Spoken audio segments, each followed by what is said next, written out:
So we're on to the next section of the panel and of the program, and I want to invite up my colleague, Catherine Kramer from the Department of Political Science in the ERC. Kathy.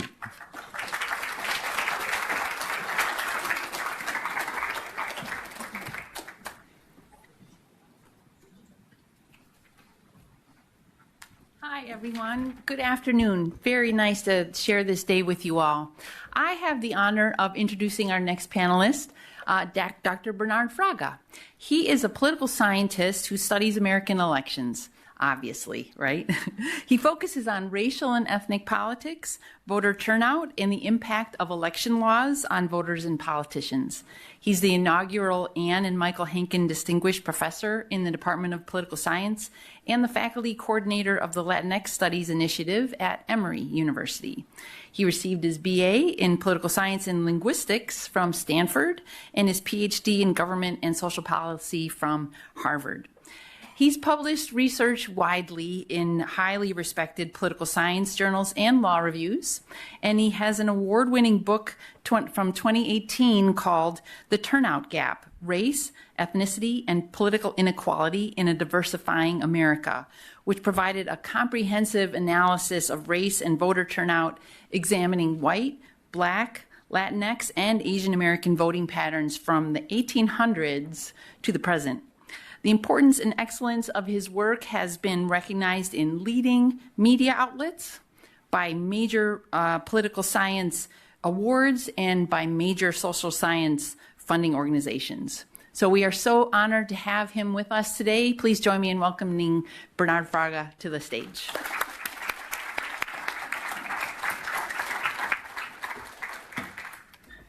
Thank you so much, Kathy. I really appreciate it. And thank you to the organizers of this event, particularly Professor Barry Burden. It's an honor to be here and to be on the same platform as the many distinguished speakers you've already heard from. So in today's talk, I'm going to be discussing the trends we see with Black and Latino voters in recent elections, specifically the last 3 presidential elections, and I will be presenting some preliminary data from 2024 regarding these important populations as well. I'm going to get this. Yeah, okay. So I want to begin with a little bit of motivation for looking at Black and Latino voters, but also for the broader research that I do on race, ethnicity, and American politics. So as Professor Kramer mentioned, I study American elections, and one of the important trends that I think many of my students, at very least, forget is the fact that the United States has changed dramatically over the last 60 years. If we talk about 1960, 1965, Civil Rights Act, Voting Rights Act, the nation was a very different place, right? 85% of the population in 1960, according to the Census Bureau, was what we would call non-Hispanic white. 15% was non-white, that is, Black or other racial and ethnic minority groups. Fast forward to 2020, and the United States is about 40% non-white, 60% non-Hispanic white correspondingly. But the nature of this diversification is also changing the composition of the minority population in the US. While in 1960, we could very much characterize American politics and American society by a Black-white kind of divide. Latinos were only about 3.5% of the US population. Asian Americans were less than 1% of the US population at that time. Today now, Latinos are the largest minority racial and ethnic group in the country at about 20%. African Americans are about 14%, and Asian Americans, the fastest growing group year over year at very least, are somewhere between 6 and 8%, depending on how you measure that. So the United States has changed tremendously, and this has, of course, implications for our elections. Now, when I began my research in graduate school, I would often focus on this idea that this demographic change was going to mean the consolidation of particularly Democratic Party success in subsequent national elections. And while state elections and maybe congressional elections would vary some, the idea was this was a sign or a signal at least of the increasing kind of progressivism or liberalism, Democratic kind of success, at very least Democratic Party success in our country. Now, we know from the last 3 elections that's not a guarantee, of course, that there's a lot of shift and a lot of nuance with Black and Latino voters that we still need to explore. And so in today's talk, I'm going to be discussing three things. First, I'm going to be talking about the shift we saw among Latino voters, in particular, from 2016 to 2020. Then I'll be talking about the national trends that we saw in 2024. And finally, I'll be focusing on the state I live in now, where Emory is, Georgia, where we have some excellent data that suggests, at least suggests, some of the patterns we saw nationally in 2024 do hold true when looking at more granular individual and precinct level data. So let me start by talking about the Latino vote. So if I was giving this talk 10 years ago, 20 years ago perhaps, the narrative in some ways would be very, very similar, which is that Latinos, and this is looking at exit poll data going from the 1980 election between Reagan and Carter up to 2016, the blue bars indicate Democratic support in presidential elections. The Latino population in the US, despite growing, changing, doubling in size since 1980, if not more, is still heavily Democratic, or at least that was true up to the 2016 election.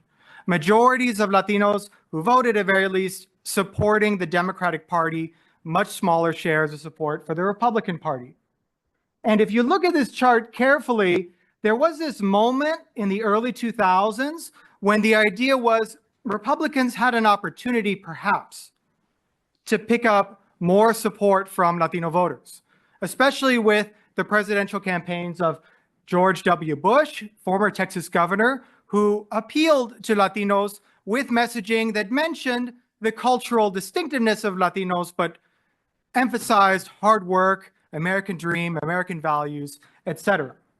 Kind of a continuation and an extension, perhaps, of a bipartisan kind of consensus on Latino voters that while they were heavily Democratic, the idea is Republicans at least had the chance to win over some of those voters if only they could focus on, again, American values, hard work, American dream kind of rhetoric, cultural distinctiveness, but not really social justice in the same way. Basically a kind of standard appeal to minority groups, a common values-based approach.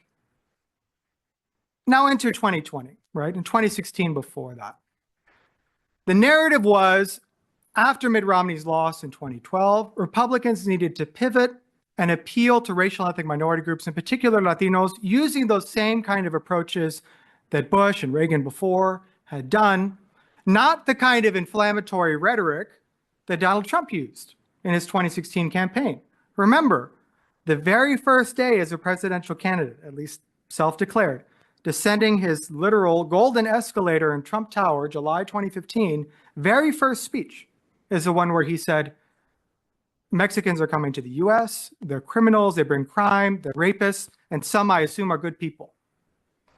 Those lines in particular were seen as ending the Trump campaign, not just with Latinos, but in general, the Republican primary before it began. Of course, we know Trump became president in 2016. And in 2020, the idea was any of these kinds of appeals to Latinos should be falling kind of flat, given that inflammatory rhetoric. Now, imagine certainly my surprise and the surprise of many of my colleagues in political science when, you've already seen this arrow map here, the first reports of election results started coming out in 2020 in South Florida, where we saw, for example, in Miami-Dade, a big shift to the right between 2016 and 2020. And then especially South Texas, counties in South Texas where the Latino population exceeds 85%, shifting towards Trump, even as the national environment favored the Democrats, even as Joe Biden won the popular vote in the Electoral College. Now, in subsequent years, as estimates were revised, first of all, political scientists saw this map and said, there must be something else going on here, some turnout stories, something else about Latinos, this is impossible. But when all was said and done and we got the data back, including really good kind of mix of polling and model data from Catalyst, left-leaning kind of voter file firm, we saw that among all racial and ethnic groups, right, and even dividing whites into college and non-college categories, the biggest shift between the 2016 and 2020 election, the biggest kind of loss in support for the Democrats was among the Latino electorate. dropping from 71% to 63%, an 8 percentage point drop in support for Democrats by Latinos. Now, there wasn't as much attention paid to this 3 percentage point drop among African Americans. I'm going to talk about that a little bit later in the talk too, but this big drop led to a lot of questions about what's going on with the electorate. So we addressed this in a recent article that I'm going to highlight a few results from in the American Political Science Review, where we argue that, first of all, this drop of 8 percentage points was real, was actually kind of nationwide among Latino voters, not concentrated among specific national origin groups, and suggests a path forward for Republicans very different from what political scientists, analysts, pundits, and the parties maybe believed before Trump came onto the political scene. The first thing that I want to show is comparing Trump vote share in 2020 relative to 2016 as a function or as we see variation. This is at the neighborhood level in the percent of voters who are Latino or Latinx. The blue line here is a moving average. Each of these points, which are like overlapping each other, is a different neighborhood, about 70,000 neighborhoods in the US. What we saw is that while in heavily non-Latino areas, Trump did a little bit worse. It's below this red dashed line here, did a little bit worse than he did in 2016. In areas where it's really hard to make an argument anything is going on other than Latino voters shifting to Trump, Latino voters shifted to Trump. In some cases by 5 to as much as 20 percentage point shifts among Latinos in the direction of Trump. Now, I wanted to highlight Texas here briefly. This red line is just the average, and the red points are the points for Texas. We see that here in the most heavily Latino areas is where that shift was most pronounced. This is areas of the Rio Grande Valley and South Texas, where the shift may have been as much as 30 percentage points towards Trump. Now, response some people have given to this is, well, this is really a story about like Venezuelans or Cubans or these populations in the Latino electorate that historically have been at least potentially Republican leaning. Cubans have been a Republican leaning population for decades. But I want to remind you all that as it's been for decades now, the vast majority, 60% of the Latino population in the US is of Mexican origin, mostly born in the US, mostly citizen, first or second or third generation, but Mexican American. Cubans are only 3.7% of the Latino population. So seeing shifts like that and the national shift we saw in the polling must be a story about more than just Cubans, Venezuelans, Colombians, these smaller Latino subgroups. So we investigated this in the paper and tried to figure out what was going on. And just briefly, I want to show that points here that are over the dashed line indicate Trump picked up net votes. Points below mean that the Democrats picked up votes relative to 2016. But we see a story that mirrors, the important takeaway that mirrors what we saw for white voters in terms of Trump's new coalition.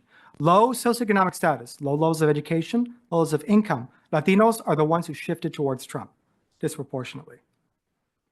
In addition, this is not just a story about assimilation or acculturation or rejection of Latino identity.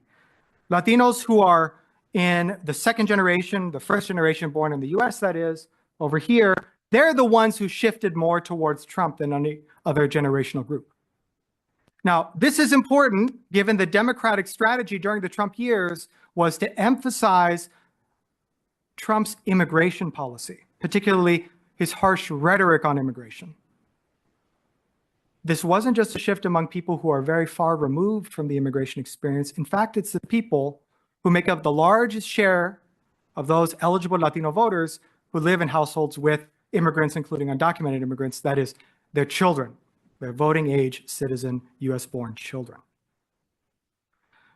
Looking at party and ideology, we see a story that actually mirrors a lot of what we've heard. Increasing polarization in the Latino electorate as well.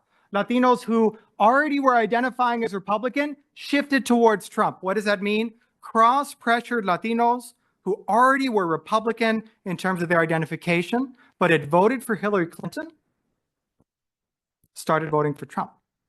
On the other hand, Democrats started voting for the Democrat, the few that weren't doing that already. Conservative Latinos started shifting Republican, more liberal Latinos started voting Democrat. The cross pressures that we had seen because of things like perhaps immigration policy have waned. And then finally, in terms of actual policy, Latinos who favored more conservative crime policy and those who favored immigration restrictionism were most likely to shift towards Trump as well. And what this says is that Latinos, again, voting for Trump in this case, not despite his stances on these issues and his rhetoric, but at least in 2020, because of many of those stances, because they agreed with many of those stances, at least the ones that shifted. Now, 2020, here, this is an estimate from Catalyst again of what happened in 2020. If we add in midterm elections, we see for Latinos a continuation of a similar kind of Republican proclivity, not a majority still, of course, but 62% of Latinos in congressional races in 2022 supported the Republican Party again. So already some evidence that this Republican shift by Latinos might persist beyond just 2020 and beyond Trump being on the ballot. Looking at Texas precincts, saw a similar pattern, which is that while Republicans actually, and that's the pink and the red lines here, actually did a little bit worse in Texas precincts, in non-Latino areas, in the most heavily Latino Texas precincts, they did very similar to how they did in 2020. Basically, this shift is durable. Okay, 2024. I hadn't seen this headline from New York Times yet. I was quite busy around the time of Election Day talking about the results and trying to figure out what this means for the future. But Trump did indeed storm back in 2024 and won the election. Again, he made appeals to Latinos, shifting a little bit. The sign is slightly different, and this was noted by some media at the time. Instead of Latinos for Trump, now it's Latino Americans for Trump, right? Emphasizing, again, this American kind of heritage and Americanness of Trump. We saw again shifts, further movement to the right. Again, this is relative to 2020 now, where there was already a big shift. Further movement to the right in places like Texas. Heavily Latino counties here are in yellow, the ones that are majority Latino. A shift basically everywhere in the state, inclusive of places with large Latino populations. Looking, for example, at the last 3 presidential elections, an area of the state that was solidly blue, so solidly blue that Hillary Clinton felt that there was a chance actually that in the next election, Democrats could take the state, has shifted gradually to become more and more red over time, where now, despite continuing to be heavily Latino, they are in the Republican column. Just to zoom in there, you can see, I mean, these counties in the valley here are, again, areas where the population is 85 to 95% Latino, primarily Mexican, Mexican-American. They're the ones that have turned red for the first time in generations. Looking at the vote totals here, and this is going to be a theme that I'll talk about with Black voters potentially as well. This is not just a story about Democrats staying home. 2020 saw a record voter turnout across the country, including for Latinos. Democrats increased their votes, but Republicans increased them more. In 2024, that increase continued for Republicans, and for Democrats, we saw a decline. So Democrats are actually losing votes in the Rio Grande Valley in South Texas that I showed you. Republicans are gaining votes. Now, the 2024 election, we don't have quite as good model data about exactly what happened with different groups. The exit polls tell, I think, a story about Latino voters in particular that is a little bit too heavy in terms of how much they shifted to the Republican column. The AP Votecast is a survey, but a large-scale survey done around election time that is seen as an alternative to the exit poll, but can also provide like quick understandings of changes in the electorate. And that's what this data up here shows. I want to focus here on the percent of these groups, so broken out by gender and by race ethnicity, voting Democratic in 2020 versus in 2024, and the change we see in the vote Democratic in that last column. And we see that for Latinos here, men and women, it's not just Latino men, a shift of 9 points in the case of men, 6 points in the case of women in the Republican direction. But this finding has shocked a lot of people and is something I'm going to focus on in the last kind of part of this talk. Black men according to these estimates, while still 3 and 4 voting Democratic, shifted 12 percentage points in the Republican direction, according to the AP Votecast, 12 percentage points. Dr. Schaffner was on here earlier saying, you know, in their preliminary data, they're finding this thing about Black voters shifting to the right, and maybe it's a turnout story. It could be, I'll talk about that in a minute, but they're finding something kind of similar. And the exit polls find a really big shift among Black voters too. Smaller among Black women, much, much smaller, but still a larger shift than what you saw for white voters, men or women, or for all others, which includes Asian Americans, where there's actually a little bit of a pickup. So Trump improved among virtually all groups, including white women. Again, an important thing not to forget is that a majority of white women, according to the AP Votecast, supported Republicans in both 20 and 2024, despite the Dobbs decision, abortion being more salient. But again, this shift among voters of color, in particular Black men, something political scientists need to grapple with. So not just a story about the Latinos for Trump now, but the Black voters for Trump as well. I found this image online when searching for Black voters for Trump. It was the only one I could find that didn't look like it was a staged photo op, kind of a joke. But I liked also, or I thought it was interesting here where it says Black voters for Trump. Also up here, I'm not with her. So re-emphasizing this idea that the target was specifically a gendered kind of understanding and appeal to Black men in particular. Now, as has been mentioned by other speakers here, we saw the shift among Black voters. It is larger than for other groups, but in the same direction as other groups. I don't want to de-emphasize the important role of the economy. Americans, especially swing voters here, according to this polling data, felt the state of the US economy, this is a pre-election poll, was really, really bad, and voted for Trump accordingly. In many ways, if you just said the incumbent party is Democratic, do people think the economy is good or bad? They think it's bad. You'd expect the Republicans to win. We think it's interesting, or I think it's interesting because of these shifts among voters of color. But in general, we would have expected a shift, basically, regardless of kind of voter identity, just because of the economy. But the New York Times published this table, which really motivated some of the structure of this talk. What they found was looking at counties 2024 compared to 2020, majority Black, majority Hispanic counties, urban counties, which are the intersection of these two in many ways, had drop-offs in the number of votes, the percent of votes relative to 2020 for Harris of double digits. And in the case of Latinos, some of that was made up for by more votes for Trump, which would be switching, but not all of it, like half maybe. And for African Americans, there was also a decline in votes for Trump.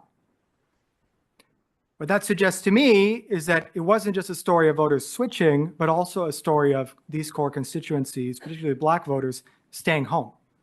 And Black Republicans, or at least those who ended up voting for Trump, being a little bit less likely to stay home than Black Democrats. Okay. I said I would talk about Georgia. I want to do that really quickly. Important point to keep in mind is that Georgia has become a swing state very, very recently. In 2016, Trump won the state by 200,000 votes. 2018, Kemp barely won the governor election, 54,000. Biden won by 12,000 in 2020. 2021, runoff elections in January. Just a few months later, Raphael Warnock and John Ossoff win by 55,000 and 93,000 correspondingly. 2022, mixed bag. Republican Brian Kemp, the incumbent governor, wins by almost 300,000, yet Democrat Raphael Warnock won by 100,000 in the same election. And then 2024, it's not 2016 again, or even Kemp's win in 2022. Trump got half the margin that his fellow Republican Brian Kemp got just 2 years earlier. It's only 115,000 votes. Still very much a blue state in play. I live in Atlanta. I saw this all the time. Harris, Obama was here, Biden, the mobilization strategies and the attempts to win over voters, in particular Black voters, in addition to the boss being there, was real. There was a very, very large get out the vote effort by the Democrats and affiliated organizations in Atlanta, in the metro, to try and make sure that Black voters in particular would turn out to vote. Georgia is the first state to report individual level data, not on how people voted, but who turned out to vote from the voter file. Georgia also is one of 6 states where 90% plus of voters self-report their race. So we can actually observe like the actual rate of voter turnout by race in the state in elections. And what did we see? 2024, despite those mobilization efforts and voter turnout rate overall, that was about the same as it was in 2020. Higher turnout for white voters, higher turnout for Latino voters, higher turnout for Asian and Pacific Islander voters, a little bit. The only group to drop, African American turnout. Turnout up for every group other than Black Georgians in 2024 relative to 2020. Now, okay, that's just Black men, right? Well, we can also break it out by gender. Now, this is just looking at the presidential elections to try and make the differences clearer, but we saw gains in voter turnout for white women and white men in Georgia, for Latinas and Latino men in Georgia. For Asian Americans, it was a little bit split, although not much of a change from 2020, but both Black men, about a 2 percentage point decline, and Black women, slightly declined in rates of voter turnout in Georgia in 2024 relative to 2020. Okay, I don't want to discount the potential of voter suppression or other things for causing this. On election day, there were at least 60 bomb threats called in to polling places, especially in the metro Atlanta area where Black voters, vast majority, tend to live in the state. That could have depressed turnout. There's more work to be done there. But I want to investigate very, very quickly here the possibility that Harris underperformed relative to other Democratic candidates. So as I mentioned before, in 2022, you had a split in the election outcome statewide. Raphael Warnock here, current senator from Georgia, was running for Senate against Herschel Walker, right, a Republican. And then Brian Kemp, the incumbent governor, was running for re-election against Stacey Abrams, a rematch of the 2018 gubernatorial election. So Warnock, a Democrat, won in the Senate, and Kemp, a Republican, won for governor. Same election, same time. That must mean that there were some voters, roll-off wasn't that bad, there were some voters who voted for Warnock, a Democrat, for Senate statewide, but Kemp, a Republican, for governor statewide. Each of these points is one of the about 3,000 precincts in Georgia. Again, we know what share of voters were Black in each precinct. So this is like, again, neighborhood level data from 2024, comparing the performance of Harris in precincts as a function of the percent Black here versus Raphael Warnock in 2022. Remember, Warnock won that election by about 100,000 votes. Harris lost in 2024 by 100,000. What we see is that in very non-Black, which is generally very heavily white precincts, Harris and Warnock did essentially the same. But in heavily Black precincts, here at the other end of the chart, in almost every single one, Harris did worse than Raphael Warnock did. Kamala Harris, Black woman, did worse than Raphael Warnock, a Black man running for Senate in 2022 did, despite lower turnout in 2022. Now, compare this to Stacey Abrams' performance, where again, same year, Abrams 2022, same year as Warnock, some evidence of underperformance in heavily Black precincts. That is, Black voters who maybe voted for Abrams and Warnock in 2022, but shifted and voted for Trump instead of Kamala Harris in 2024. But in those heavily white precincts, suburban Atlanta, for example, heavily white areas, Harris actually did better than Stacey Abrams did. And that's the difference in terms of the margins that we saw. Abrams lost by 200,000 more votes than Harris did. And it also indicates that Trump, right, it's not unique to Trump, but Trump-aligned candidates like Herschel Walker might have particular trouble going forward in these heavily white areas of Georgia. Okay, that's what I have for you. I'm looking forward to your questions, and I hope I left enough time for comments too. Thank you.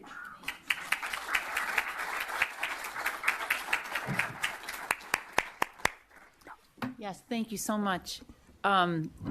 There are a few questions in the Q&A along the lines of why is this all happening? Yeah. So I'm sure, Tried to get there, yeah. You share with us what you think with the understanding that you don't know yet. Yeah, so, there's a lot we don't know. There's some stuff that we do know. We do know that, as I was showing for Latino voters, many of the people who shifted towards Trump, at least from 2016 to 2020, and while we don't have the data yet, what we would expect for 2024 is that there are Latinos who were essentially cross-pressured, or at very least were voting Democratic or not voting, but should have been voting Republican or should have been turning out to vote and then vote Republican. That is, were aligned with the Republican Party on core issues, looked very much like the kinds of Trump voters that Trump was able to pick up, except in this case they happened to be Hispanic instead of white. And I think that has a lot of implications also for thinking about what the Democrats can do to stop that trend, which is basically nothing. They're losing voters in the Latino community that kind of shouldn't be voting for Democrats anyway, except for, perhaps, political scientists and analysts might say, the rhetoric that Trump was using on immigration, on the border. But national polling data shows, just like with the general population, Latinos have also shifted very much on border issues and immigration to favor more restrictionist policies, faster deportation, etc. Will we see a similar trend with black voters comparing 2020 to 2024? I have a couple grad students working on that. We'll see. Again, we don't have the same survey data yet, but I expect that there's going to be at least some share of that change that is black voters who are conservative, maybe who have lower socioeconomic status, feel like the Democrats haven't performed on the economy in particular. And again, if they were white, we wouldn't really be batting an eye at the fact that they're voting for Trump. Thank you. Great questions coming in. Yeah, I see that. Yeah. So what's your sense of, in the places where there was a larger shift towards Trump and a larger portion of the population is Latino, to what extent do we know that is a shift among Latinos, Yeah. or to what extent is it a shift among other people with some response to racial threat? Yeah, this is that was my hypothesis at the beginning. And I think a lot of political scientists, when we saw those maps, right, were like, oh, well, this is actually a shift among white voters who live in places where there's been an influx of Latinos. Now, my family's from South Texas, right? I was born in Indiana, but my family's from South Texas. There is probably, maybe with the exception of northern New Mexico, no part of the United States today that has been majority Latino for longer than South Texas, like since the 1840s, right? Since before that, when it was part of Mexico as well. I mean, this is an area where, yeah, there are some, white people who live there, non-Hispanic white people, Anglo is what it's called there, who live there, some African Americans, but very few. These are areas where, there's not other voters that could be producing this shift. Yeah. Okay. And it's led to a lot of people saying things like, well, this is a weird population then because they've been there for so long. It must mean that there's no immigrants, and so they're resentful of immigrants. No, there's a lot of immigrants there too, right? Yeah. The proximity to the border means, things are very fluid there economically and socially. It's not like there's not Mexican immigrants there. There are, right? And many of them, when they naturalized, and their children voted for Trump.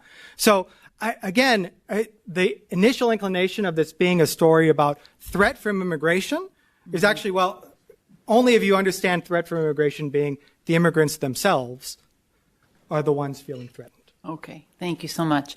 Thank you. This is, you touched on this a little bit in your first answer, but some folks want to know how much of this is a shift away from the Democratic Party? Yeah. Or if yes and no, is it a shift towards the Republican Party or towards Trump? Yeah, that's how much did Harris spend? Like $1 billion question, something like that. That's a really, really big question going forward. So, the evidence that I showed for the 2016 to 2020 shift, I didn't show some of the other things we looked at, like gender. Was it mostly Latino men shifting, or was it Latinas? It was both. Was it individuals of Mexican origin versus Puerto Rican versus Cuban? No, it was across the board. Was it people in certain, like rural versus urban? No, it was pretty much everywhere. So I do think that it's something broader than just Trump. And I think a really, really strong piece of evidence for that is what happened in 2022. Republicans ran Latina Republicans in those South Texas congressional districts that overlap with the counties that shifted.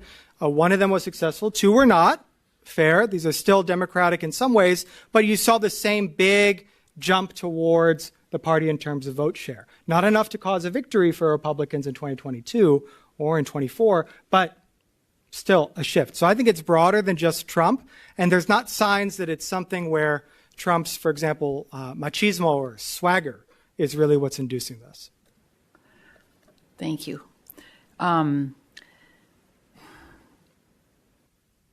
Some of these folks want to know more about the relationships between first-generation immigrants and their parents and what's going on there. So do the first gens see the work that their parents have done to get to survive in the United States and then want them rewarded or protected or not? Is it about, or is it something about status threat, like a lot of other Republican voters?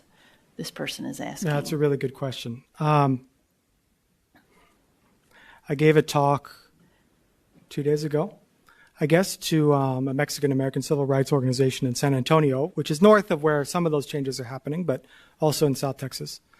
And in preparation for that, I was looking up, I don't know if some of you remember this, Julian Castro, who ran for president, but gave the keynote speech at the Democratic National Convention in 2012. And was seen as like the future, or not the future, the Latino Obama. The idea is he was a figure like Obama that would be like the leader of the Latino community going forward. And I was like, how is he talking about immigration? How is he talking about these issues? He's like a third or fourth generation, American. He didn't really talk about it, right? He talked instead about the value of hard work, about the idea that for Latinos, like for other groups, it's about passing down your values to your kids. And you might not get ahead in your generation, but the idea is your subsequent generations are the ones that like do better. The idea is it's like passing a baton was one of the metaphors he used, like a relay race. We might not get there, but it's about our children having economic success. That's all like really bread and butter stuff that you'd hear in any speech to any group of voters in either party, right? It might have a few more four-letter words if it was a Trump speech, perhaps, but the idea is that's kind of the rhetoric, right, that you see applied to all groups. It's economic opportunity, it's a future. It's talking about immigration not in terms of, my family came the right way and they came the wrong way, so they should be deported. I think it's more the values of hard work, of economic opportunity being prioritized, and Latinos in Texas, but again, nationally, saying Trump better represents that, at least in this cycle, than the Democrats did. Thank you. What do you make of criticism that special interest groups purporting to represent Black and Brown communities push the Democrats farther left than those communities actually are? Yeah. This is being recorded, right?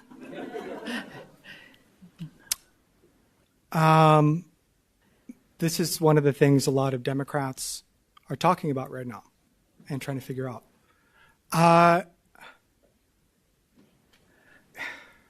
So one of the things that I've noted to my colleagues, but also to activists when I talk about them and talk about the messaging that they do, is to consider their own, what we call like positionality, right? This stuff is actually useful, I promise. Like the fact that they are trying to impute their own personal narrative about their family, about America, about these things on other people that are demographically kind of similar, but not the same.